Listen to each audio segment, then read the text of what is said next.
Hello everyone, I'm Zongjie Li from the Hong Kong University of Science and Technology, and today it's my great honor to share my paper with you. The title of this paper is Unleashing the Power of Compiler Intermediate Representations to Enhance Neural Program Embeddings, and this work is cooperated with Tencent King Security Lab. First, neural program embeddings have demonstrated considerable promise in a range of program analysis tasks, including clone identification, program repair, code completion, and program synthesis. As you can see from the picture right-hand side, Copilot is a very popular tool nowadays, and it claims that it can replace most of the developers. So the neural program embedding is very useful. Second, the common procedure for generating code embeddings is to process a program's source code directly, extracting token sequence, statements, or abstract syntax tree, also we call it ASTs, to learn program representations. Neural code embedding, as shown in the picture above, converts the source code to numeric and continuous embedding vectors. For the input representation, we can use the token of the code or the abstract syntax tree. What's more, we can add the control flow graph or data flow graph into the representations. For the neural models, there are many outstanding models like Code2Vector, CodeBERT, CodeCMR, and so on. And then, I'd like to introduce something about data augmentation. As you can see from the picture, images can be rotated while retaining their meaning. Similarly, we can replace words in natural language sentence with their synonyms, which should not impair linguistic semantics. Data augmentation leverages these observations to create transformation rules that can enlarge model training data. But here are some problems. It's about limited methods and semantic equivalence. Traditional data augmentation operations in computer vision, like flipping, rotating, blurring, and so on, no longer exist for code. And traditional data augmentation in NLP may break the code, especially for C or C++ code. If we want the code still to be compilable after augmentation, these methods are not suitable. So then I'll introduce something about the LLVM structure. In an LLVM-based compiler, a front end is responsible for parsing, validating, and diagnosing errors in the input code, and then translating the passcode into LLVM IR. Usually, they're doing this by building an AST and then converting the AST into the VMIR. This IR is optional fed through a series of analysis and optimization passes, which improve the data, then is sent into a code generator to produce the native machine code. And modern compilers include numerous optimization flags that can seamlessly convert a piece of source code into a range of semantically identical but syntactically distinct IR code. In our paper, we mainly focus on LLVM version 11.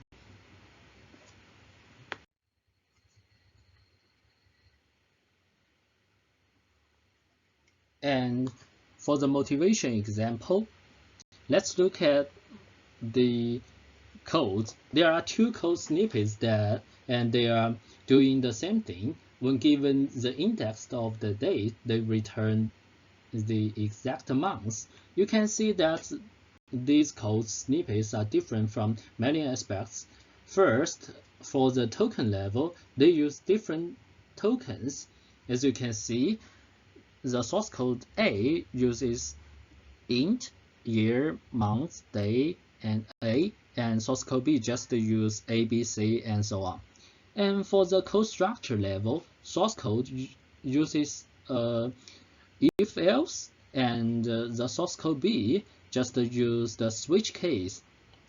They are very different.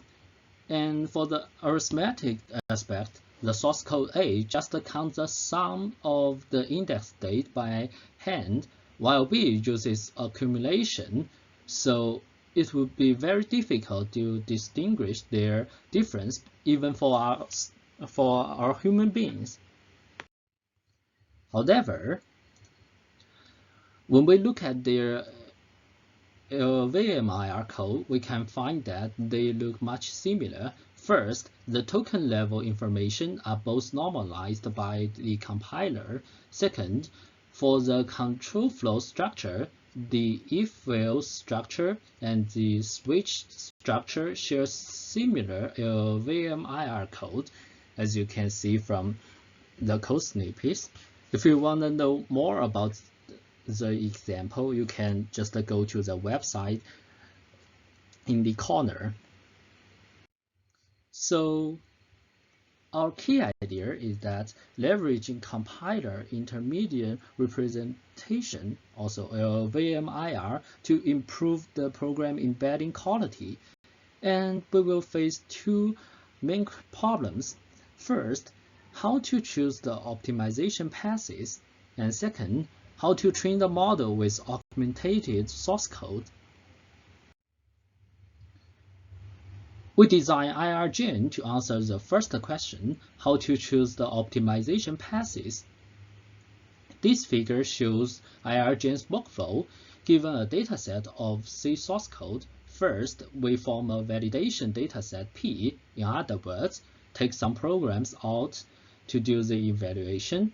This is because there are so many programs and passes. We do this to save the time. Second, we will compile them into IR files according to their optimization passes. Third, fitness scores are then computed. This is based on the OOV out of vocabulary ratio and CFG similarity.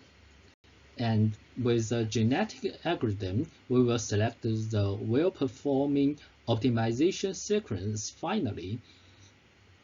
You may know that it is possible to avoid token level out of vocabulary issue by leveraging subtokenization techniques like BPE, but here we want to clarify that our vocabulary denotes a bag of IR statements. We do this to reduce the complexity, since the length of LVMIR is usually 10 times longer than the original code. The figure on the left-hand side shows how we train the model with LVMIR. Instead of keeping single sequence with the highest fitness score, IRGen retains the top K sequences from each generation as ranked by their fitness scores. First, we extend a code embedding model M to process LVMIR. Second, we employ a popular learning objective, namely triplet loss, as the loss function of M.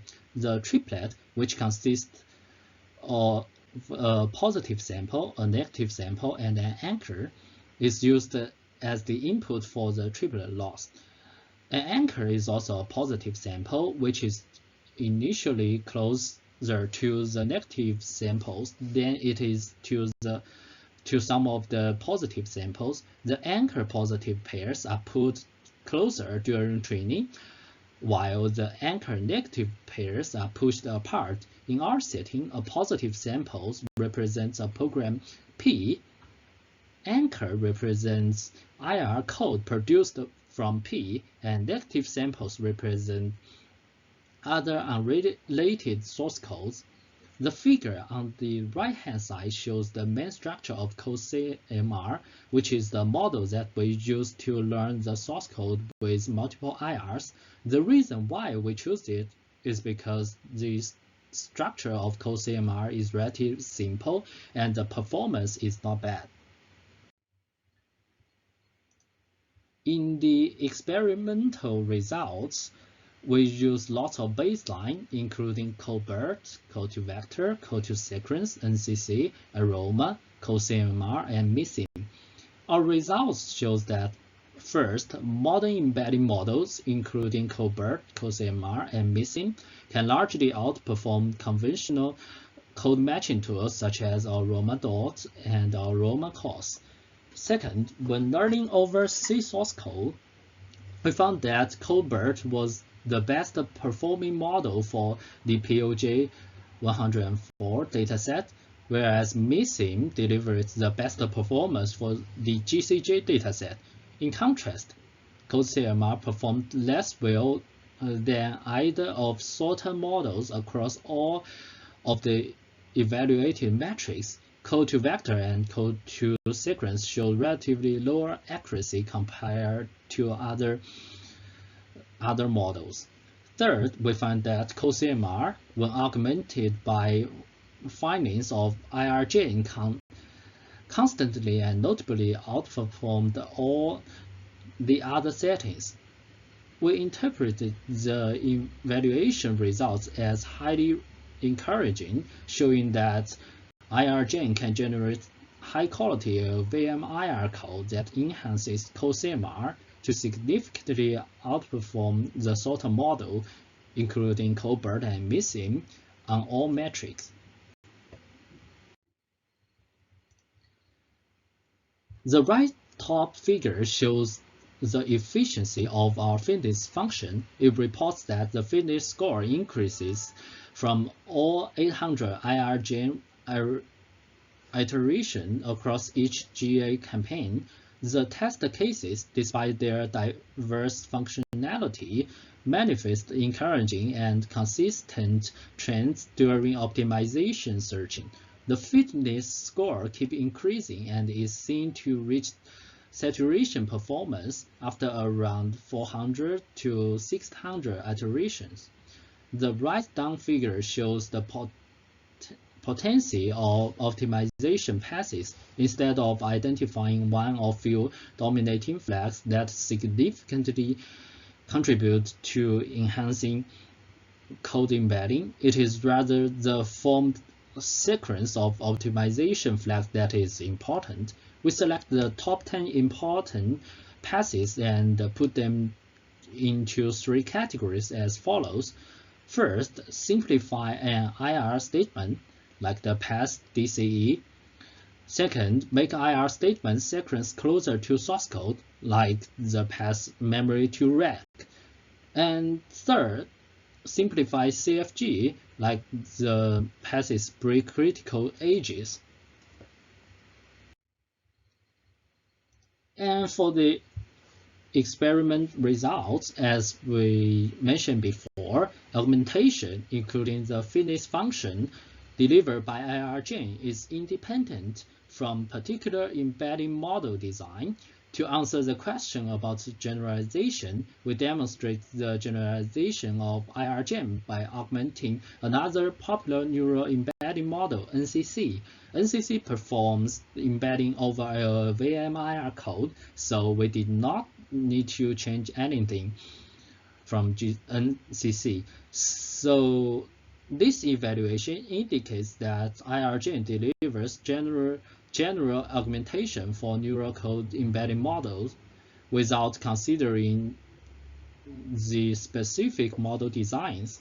As shown in the second figure, we further augmented the model for each subset by using the same standard optimization flags and the flags selected by IRGEM, with picking 1%, 10%, and 20%, 50%, and 100% of training data. We consistently achieve promising augmentation results.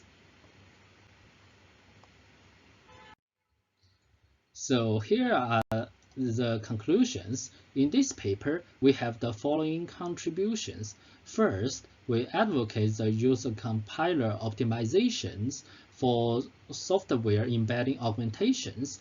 Second, we build IRGen, a practical tool that uses GA algorithm to iteratively form near-optimal optimization sequences. We need to pay attention that there are hundreds of passes that we need to pick up, so this is really helpful. Third, our evaluation demonstrates highly promising results with our augmented models significantly outperform the sorter models. And that's the end of my presentation. Thank you.